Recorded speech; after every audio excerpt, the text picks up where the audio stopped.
বন্ধুরা, এই মুহূর্তের অত্যন্ত বড় খবর আপনাদের জানিয়ে রাখি। আজকের ভিডিও, আজকের প্রতিবেদন সম্পূর্ণ পার্শ্ব শিক্ষকদের জন্য। তাই পার্শ্ব শিক্ষক যারা রয়েছেন তাদের তাদের সকলকে রিকোয়েস্ট করছি, প্লিজ ভিডিও থেকে বেরিয়ে যেতে পারেন। তার কারণ আজকের প্রতিবেদন, আজকের individual update only one and only পার্শ্ব শিক্ষকদের জন্য। বাকি যারা রয়েছেন প্লিজ টাইম পাস করার কোনো প্রয়োজন নেই। তো যারা পার্শ্ব শিক্ষক রয়েছেন সমগ্র শিক্ষার অধীন, তারাই আজকের এই প্রতিবেদনটা দেখবেন। অত্যন্ত গুরুত্বপূর্ণ, ভেরি সেন্সিটিভ, এবং এই বিষয় নিয়ে অলরেডি একটা আপডেট আমরা করেছিলাম। আজকে আরও ডিটেলস ভিডিও, এই প্রতিবেদনে আরও ডিটেলস কিছু বিষয় নিয়ে আমরা ডিসকাশন করব। যারা প্যারা টিচার রয়েছেন এই রাজ্যের, সকলের কাছে রিকোয়েস্ট, শেষ পর্যন্ত দেখবেন। শেষ পর্যন্ত দেখার পর, শোনার পর, একবার নয়, প্রয়োজনে 2-3 বার শুনবেন, কারণ একবারে আপনারা বুঝতে পারেন না ঠিকঠাক। তাই 2-4 বার শোনার পর আপনাদের সুচিন্তিত যে মতামত দেবেন অবশ্যই, এবং সেটা নাও দিতে পারেন, সম্পূর্ণ আপনাদের ইচ্ছে, কিন্তু বিষয়টা শুনুন। Very sensitive. আজ 15 বছর 20 বছর হলো আপনাদের বেতন বৃদ্ধি হয়নি। আগামী দিনে হবে কিনা তারও গ্যারেন্টি নেই। কি সিচুয়েশনে রয়েছে পার্শ্ব শিক্ষকদের স্টেটাস? জয়েন্ট ফোরাম তৈরি হলো, রমিউল ইসলামের নেতৃত্বে জয়েন্ট ফোরাম তৈরি হলো, সমস্ত শিক্ষক নেতারা এক হলেন। সমস্ত শিক্ষক নেতাদের মধ্যে লিখিতভাবে একটা নির্দিষ্ট গাইডলাইন্স তৈরি হলো, একটা প্রোটোকল তৈরি হলো। তারপর ইন্ডিভিজুয়ালভাবে একটা শাখা, একটা পক্ষ, তারা বেরিয়ে গেলেন। তারা সোশ্যাল মিডিয়াতে সরকারকে আলটিমেটাম দিয়েছেন। আজকে কি আলটিমেটাম দেওয়া হয়েছে? যে 5ই ডিসেম্বরের মধ্যে রাজ্য সরকারকে 1-3-2024 সমস্ত কন্ট্যাকচুয়াল ডিপার্টমেন্টের জন্য যে বেতন বৃদ্ধির জিও প্রকাশিত করা হয়েছে, সেই জিও যেন পার্শ্ব শিক্ষকদের ক্ষেত্রেও লাগু করা হয়। এই আলটিমেটামটা দেওয়া হয়েছে। অন্যথায় যদি না করে 5ই ডিসেম্বরের মধ্যে রাজ্য সরকার, তাহলে পার্শ্ব শিক্ষক সমাজ সপরিবারে রাস্তায় নামবে। এই আলটিমেটামটা দিয়েছেন। কারা দিয়েছেন, কে দিয়েছেন? এই জয়েন্ট ফোরামের একটা শাখা বলতে পারেন, কোনো সংগঠন নয়, একটা শাখা, সেটাও আবার তৃণমূলপন্থী, অর্থাৎ শাসকপন্থী। অর্থাৎ পুরো বিষয়টা যদি আপনাদেরকে সংক্ষেপে বলি, প্রোটোকল ভেঙে যে গাইডলাইন্স তৈরি হয়েছিল লিখিতভাবে, সর্বসম্মতিক্রমে, যে ভাই আমরা প্রথমে মুখ্যমন্ত্রীর কাছে যাব, অলরেডি যাওয়া হয়েছে, তার ডিপার্টমেন্ট কালীঘাটে ওএসডির কাছে দাবিপত্র দেওয়া হয়েছে, সাক্ষাৎকারের জন্য একটা রিকোয়েস্ট করা হয়েছে ওএসডিকে, যে সরাসরি মুখ্যমন্ত্রী যাতে আমাদের সাথে বসুক, তার একটা ব্যবস্থা করানোর জন্য। 30 নভেম্বর পর্যন্ত একটা সময়সীমা বাঁধা হয়েছে। 25 তারিখ পরবর্তী বৈঠকের দিন ধার্য করা হয়েছে, যে 25 তারিখে পরবর্তী কি ফিডব্যাক রিপোর্ট আসছে, আগামী দিনে কি কর্মসূচি হবে, যা কিছু হবে জয়েন্ট ফোরামের মাধ্যমে হবে, এবং এর বাইরে, এই প্রোটোকলের বাইরে কোনো সংগঠন বেরোবে না। এই লিখিত কমিটমেন্ট বলুন বা এগ্রিমেন্ট বলুন বা প্রোটোকল বলুন, এগুলো ভেঙে দিয়ে সরাসরি শাসকপন্থী একটা শাখা আজকে সোশ্যাল মিডিয়াতে এই ধরনের রাজ্য সরকারকে, সরকারপন্থী, সেটাও আবার রাজ্য সরকারকে আলটিমেটাম দিয়েছেন। কেন দিয়েছেন? হঠাৎ করে কি এমন হলো? আজকে 23 তারিখ, আপনারা সকলেই জানেন। 25 তারিখ লাস্ট, কতদিন বাকি? 2 দিন বাকি।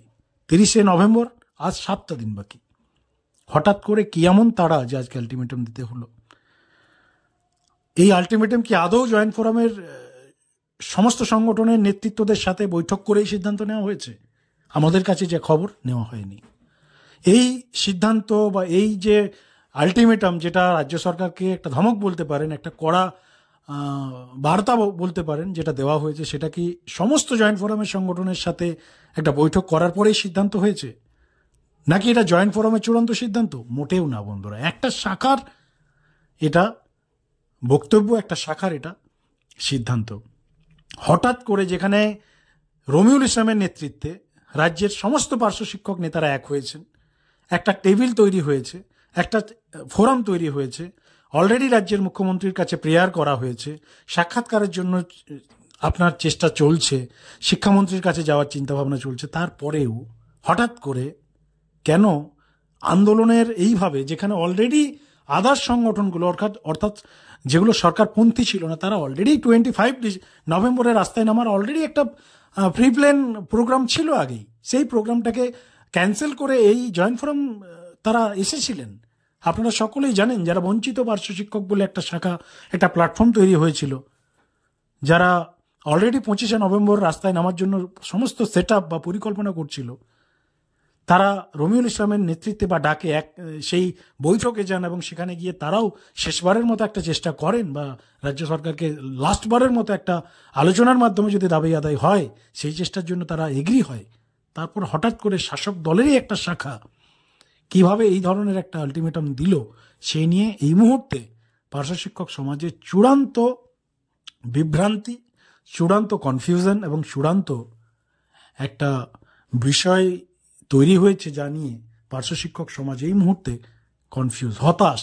তারা মানে এটা সত্যি কথা বলতে ভাষায় প্রকাশ করা যাবে না যে হঠাৎ কি এমন হলো। দেখুন, আজকে এই প্রতিবেদন আমরা করছি ভেরি সেন্সিটিভ, এই কারণেই বলছি কারণ আজকে পার্শ্ব শিক্ষক সমাজকে একটা সিদ্ধান্ত নিতে হবে। আজকে পার্শ্ব শিক্ষক সমাজ 45,000 যারা রয়েছেন তাদেরকে একটা পক্ষ বেছে নিতে হবে যে তারা কোথায় যাবে, তারা কোন দিকে যাবে, তারা কাদের সাথে থাকবে। জয়েন্ট ফোরামের যারা এখনো পর্যন্ত রাজ্য সরকারের সাথে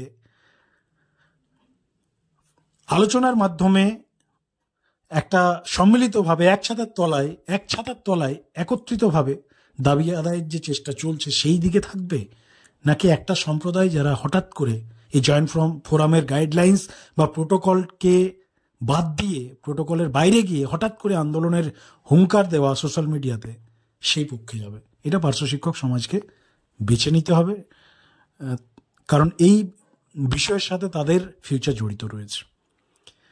দেখুন, আপনাদের একটাই কথা আমরা বলবো, আমাদের প্রেডিকশন, আমাদের অ্যানালাইসিস, আমাদের যা মানে রিভিউজ যদি বলতে পারেন পার্শ্ব শিক্ষক সমাজের বিভিন্ন প্রচেষ্টা এবং তার সঙ্গে দাবি আদায়ের মানে সার্বিক যে প্রেক্ষাপট, বিগত দিনের ট্র্যাক রেকর্ডে যদি আমরা যাই, তাহলে আমাদের রিভিউজ এটাই হবে যে পার্শ্ব শিক্ষক সমাজের হাতে অপশন এই মুহূর্তে দুটো, তারা কোন দিকে যাবে এবং আগামী দিনে তাদের ভবিষ্যৎ, আগামী দিনে তাদের দাবি আদায়, আগামী দিনে তাদের বেতন বৃদ্ধি বা ভাতা বৃদ্ধি, সমস্ত বিষয়টাই জড়িয়ে রয়েছে।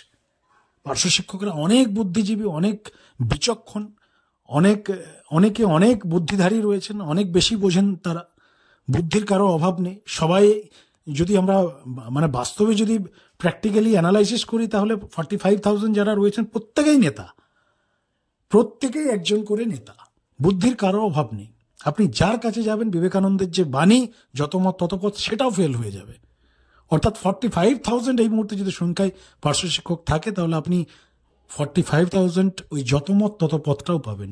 কিন্তু বর্তমানে দুটো অপশন রয়েছে, আপনাকে চুজ করতে হবে আপনারা কোন দিকে থাকবেন।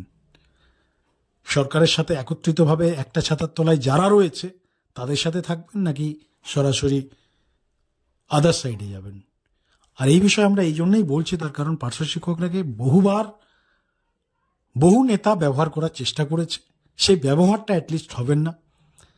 ব্যক্তিগত স্বার্থসিদ্ধি, ব্যক্তিগত আপনার ফেসিলিটিস যদি কেউ পার্শ্ব শিক্ষকদের ব্যবহার করে নিতে চায়, কন্ট্যাকচুয়ালদের ব্যবহার করে নিতে চায়, সেই ব্যবহারে অন্তত আপনারা পা দেবেন, এটা আমাদের প্রেডিকশন। এরপর বাকিটা আপনারা নিজেরা ভাবনা চিন্তা করবেন, বাকিটা আপনারা যথেষ্ট বুদ্ধিজীবী, নিজে বুঝবেন এবং সিদ্ধান্ত নেবেন। তবে আমাদের কাছে যে রিপোর্ট, যে ফাইনাল রিপোর্ট, সেটা হচ্ছে পার্শ্ব শিক্ষকদের জন্য ইন্ডিভিজুয়ালভাবে কোনো একটা পক্ষে যাওয়ার থেকে সার্বিক যেখানে সকলে রয়েছেন সেখানে থাকাই বেটার।